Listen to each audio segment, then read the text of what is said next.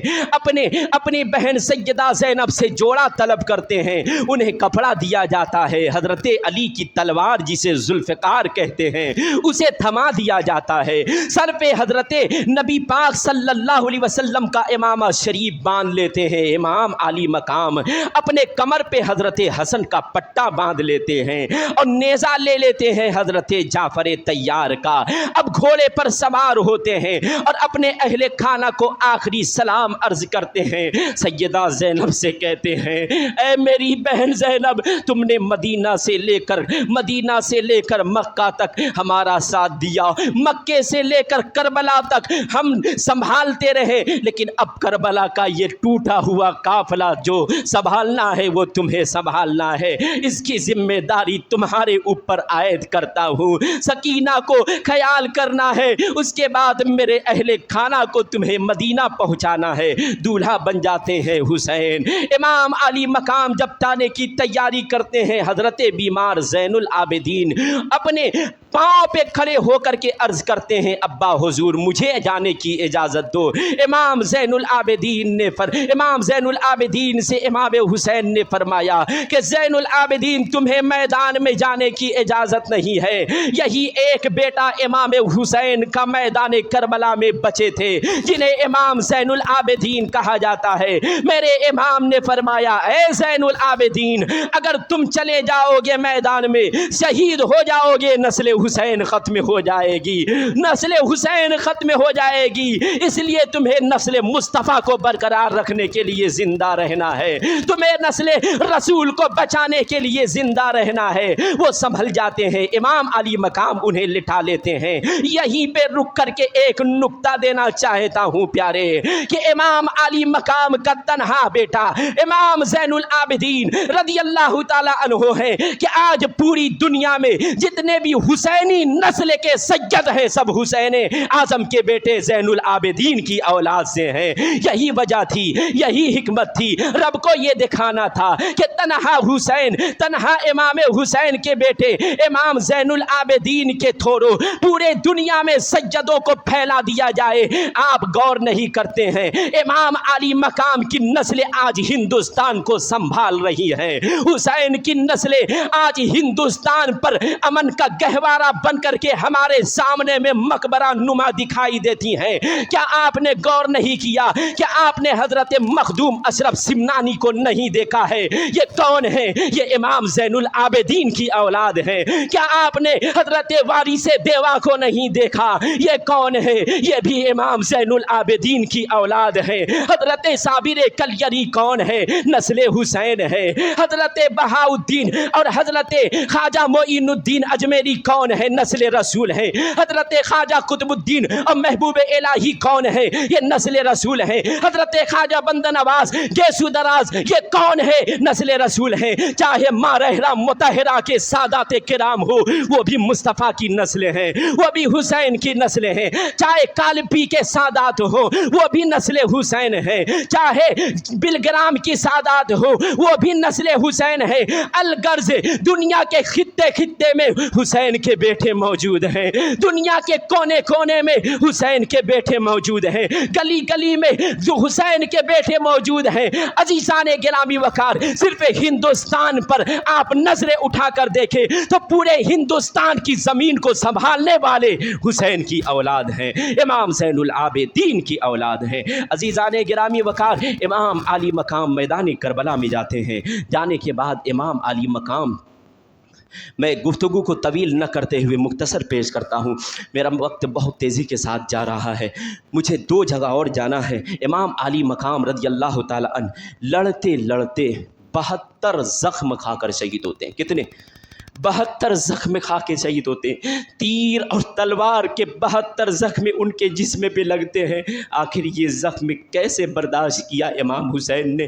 اور ایک اور بات آپ کے سامنے پیش کروں کہ جب امام علی مقام کے بیٹے حضرت علی اکبر شہید ہو گئے تھے، ان کے لاش مبارک کو اٹھا کر خیمے کی طرف جب امام علی مقام جا رہے تھے تو خیمے کے اندر سے حضرت سیدہ زینب نے دیکھا اور دیکھ کر کے کہا کہ اے خواتین اہل بیت، اے خواتین دیکھو، حسین گئے تھے تو ان کے سر اور داڑھی کے بال کالے تھے اور ان کے بیٹے کی شہادت نے انہیں بوڑھا کر دیا تھا۔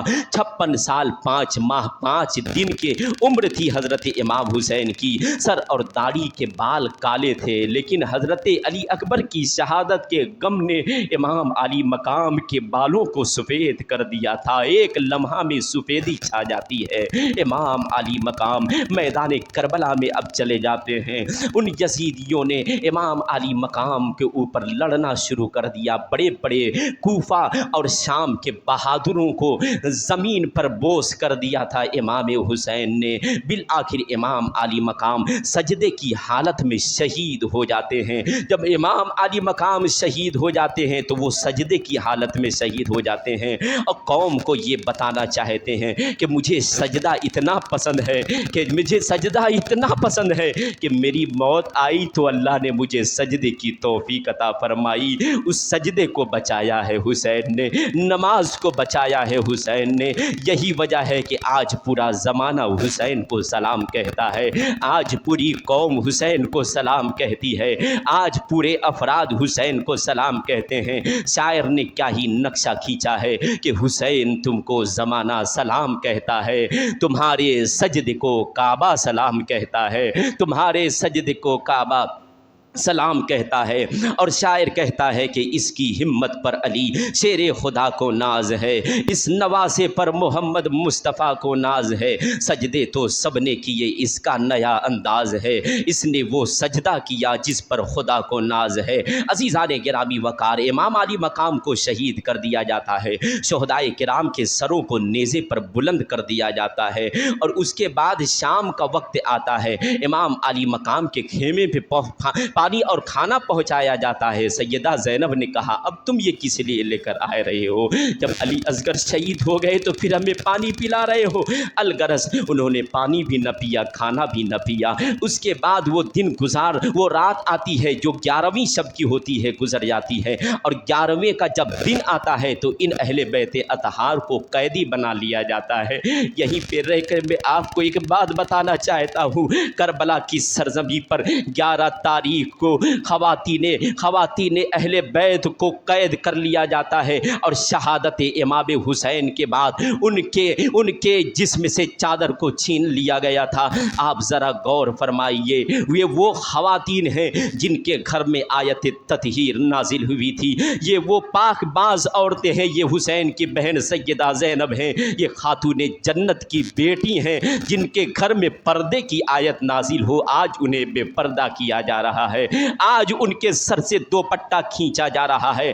آپ کو پتہ ہونا چاہیے کہ امام علی مقام سے ایک شخص نے پوچھا تھا اور کہا تھا کہ اے امام علی مقام، آپ کی ماں سیدہ فاطمہ بڑی نیک سیرت تھیں، بڑی اچھی تھیں، بڑی باکردار اور بڑی با اخلاق تھیں۔ تو امام حسین نے فرمایا ہاں میری ماں تو بڑی نیک تھیں۔ اس کے بعد خود امام فرماتے ہیں دل کی تختی پر اس بات کو نوٹ کر لینا، پھر یہ دیکھنا کہ امام کی ماں سیدہ فاطمہ زہرا رضی اللہ تعالی عنہا کے پردے کی شان کیا ہے۔ یہ امام فرماتے ہیں کہ میری ماں تو اتنی نیک تھی، اتنی نیک تھی، اتنی نیک تھی کہ میری عمر 7 سال کی تھی، میری ماں کا وفات ہو گیا تھا، یعنی وہ ماں وصال کر گئی تھی اس وقت 7 سال میری عمر تھی۔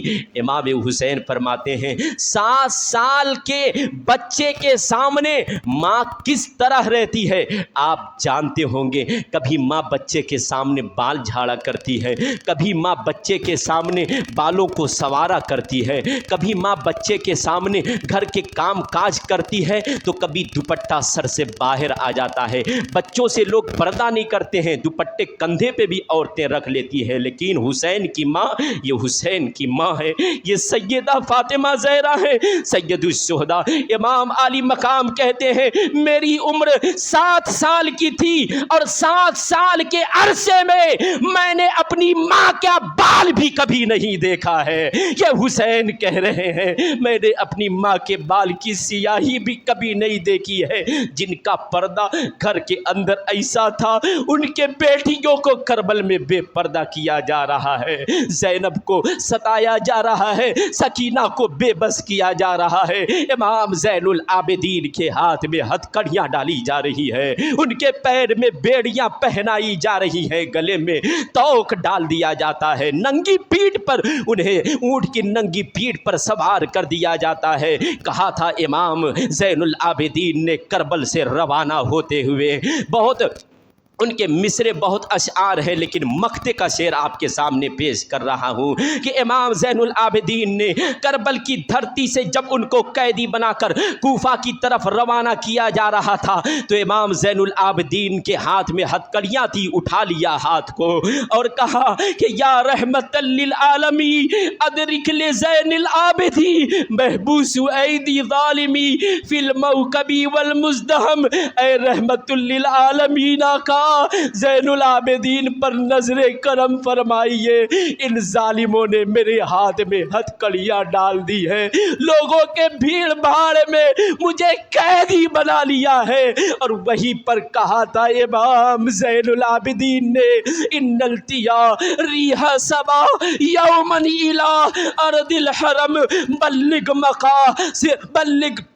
بلغ سلامی روضتن فیہا النبی المحترم۔ کہا تھا کہ اے باد صبا، تب تم مدینہ شریف جانا تو میرے نبی کو میرا سلام کہہ دینا۔ آج قوم پوچھتی ہے کہ تم نبی کو سلام کیوں پڑھتے ہو، تم یا نبی کی صدائیں کیوں بلند کرتے ہو؟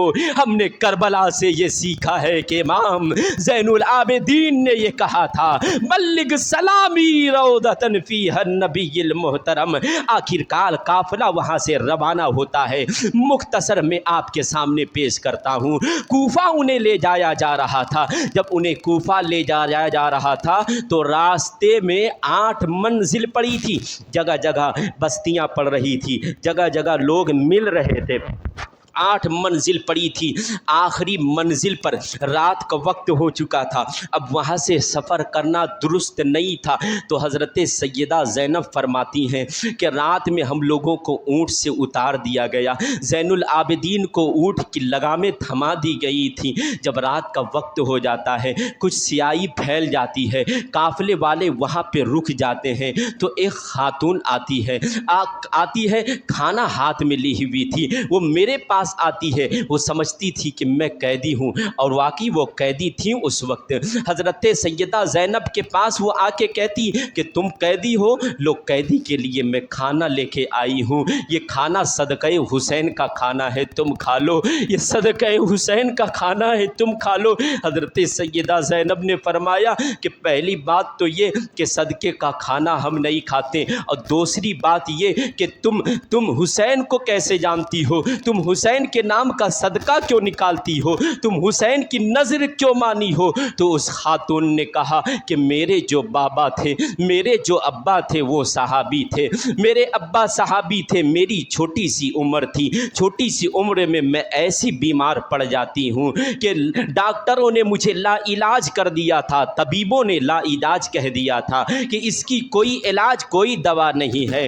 تو میرے ابا حضور نے مجھے اپنے گود میں لیا، مسجد نبوی شریف لے کے جاتے ہیں، آقا حضور کے سامنے مجھے لٹا دیتے ہیں، نبی پاک علیہ السلام کو ساری باتیں بتاتے ہیں۔ تو نبی پاک علیہ السلام کی گود میں ایک چھوٹا سا بچہ بیٹھا تھا جنہیں حسین کہا جاتا تھا، حسین کہا جاتا تھا۔ تو میرے ابا نے نبی پاک علیہ السلام سے دعا کے لیے کہا تھا، تو میرے نبی پاک علیہ السلام نے حسین سے کہا کہ اے حسین، اس بچی کے سر پہ ہاتھ پھیر دو۔ حسین کا ہاتھ پھیرنا تھا، میری طبیعت بحال ہو جاتی ہے، میری طبیعت درست ہو جاتی ہے، میری زندگی بچ جاتی ہے، موت کے منہ سے میں نکل جاتی ہوں۔ تو جب تک میرے والد زندہ رہے، صدقہ حسین کا کھانا لوگوں کو کھلاتے رہے، اور ان سے کہتے رہے کہ حسین کی زندگی کے لیے دعا فرماتے رہنا، حسین کی زندگی کے لیے دعا فرماتے رہنا۔ جب میرے والد کے انتقال کا وقت آیا تو انہوں نے مجھے وصیت کی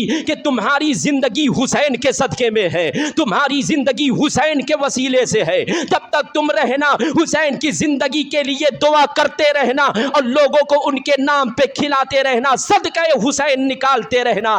اس لیے میں آپ کی بارگاہ میں یہ کھانا لے کر آئی ہوں، یہ نظر حسین کا کھانا ہے، قبول فرما لے، حسین کے لیے دعا فرما دے۔ تو سیدہ زینب نے فرمایا خاتون کھانا قبول، لیکن میں کھا نہیں سکتی، اس لیے کہ یہ صدقہ کا کھانا ہے، اور صدقے کا کھانا ہمارے لیے جائز نہیں ہے۔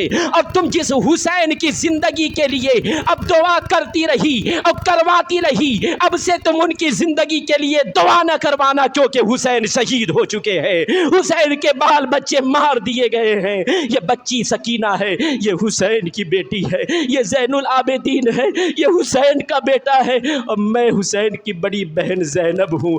ہائے افسوس کہہ کر گلے لگ کر وہ روتی ہے، دھاڑتی ہے، اور پھر اس اس کے بعد ان کے احترام اور عزت کرتی ہے۔ مورخوں نے یہ بھی لکھا ہے کہ ان کے بوسیدہ کپڑے کو دیکھ کر ان کو چادریں بھی مرحمت فرماتی ہے اور کہتی ہے پاک بی بی میرے سر پہ دوپٹہ نہ رہے چلے گا لیکن تمہارے سر ڈھکے ہونا چاہیے۔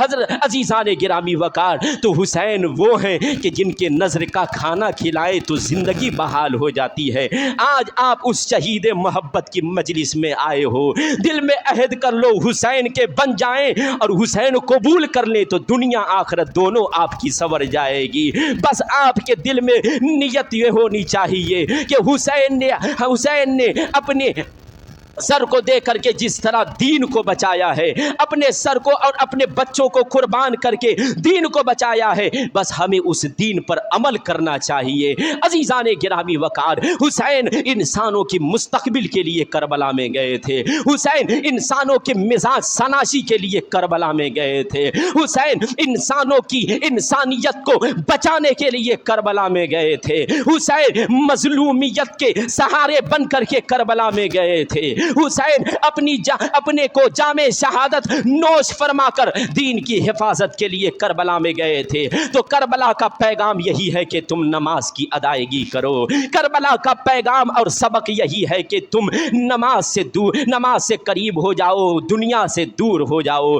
کربلا کا پیغام یہی ہے کہ اپنے گھر کی بہن اور بیٹیوں کو پردہ کی ترغیب کرو، کربلا کا پیغام یہی ہے کہ سنت کو عام کرو، کربلا کا پیغام یہی ہے کہ نظام اسلام کو خراب ہونے نہ دو، کربلا کا پیغام یہی ہے کہ اصول اسلام کو برباد نہ ہونے دو، کربلا کا پیغام یہی ہے کہ مسائل شریعت کو آگ میں جلنے مت دو، کربلا کا پیغام یہی ہے کہ اپنے چہرے پر حسین کی سنت، نبی کی سنت یعنی داڑھی شریف کو سجا لو، کربلا کا پیغام یہی ہے کہ جس طرح تمہارا ذہن مسلمان ہے، تمہارا فکر مسلمان ہے، تمہارا دل بھی مسلمان ہو جائے۔ کربلا کا پیغام یہی ہے کہ تم چلو تو مسلمانوں کا چلنا یاد آ جائے، کربلا کا پیغام یہی ہے کہ میدان کربلا سے ہمیں یہی صدا ملتی ہے کہ سجدے کو اگر بچانے کے لیے، اگر دین کی حفاظت کے لیے خود اپنی جان دینی پڑے تو دے دینا، لیکن دین کو بچا لینا۔